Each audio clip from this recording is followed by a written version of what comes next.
రోజు మన ఎస్ఎల్బిసి సహాయక చర్యల్లో భాగంగా రెండవ మృతదేహాన్ని కూడా గుర్తుపెట్టడం జరిగింది. హాస్పిటల్కి పంపించి అక్కడ రిమైనింగ్ ఫార్మాలిటీస్ పోస్ట్ మార్టం అన్ని కంప్లీట్ చేసుకొని వాళ్ళ ఫ్యామిలీ మెంబర్స్కి హ్యాండ్ ఓవర్ చేయడం జరుగుతుంది.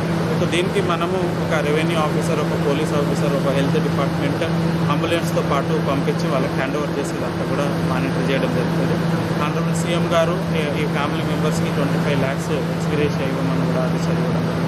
ఆ ప్రకారంగా ఫ్యామిలీకి మనం 25 lakhs ఎక్స్గ్రేషియా కూడా ఈ మన రెవెన్యూ డిపార్ట్మెంట్ వాళ్ళ ఫ్యామిలీ మెంబర్కి అందజేయడం జరుగుతుంది.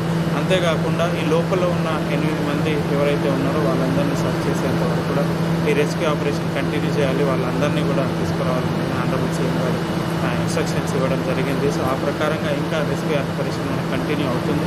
4 ఎక్స్కవేటర్స్ లోపల పనిచేస్తున్నాయి. సో ఈ ఎక్స్కవేటర్స్ ఇంతకుముందు పనిచేయడానికి కష్టం ఉండేది, ఇప్పుడు కొంచెం పనిచేస్తున్నాయి కాబట్టి రెస్క్యూను ఇంకా స్పీడప్ చేసి మిగతా వాళ్ళని కూడా ఐడెంటిఫై చేయడానికి అంతా rescue teams all central government state teams కూడా పనిచేస్తున్నాయి.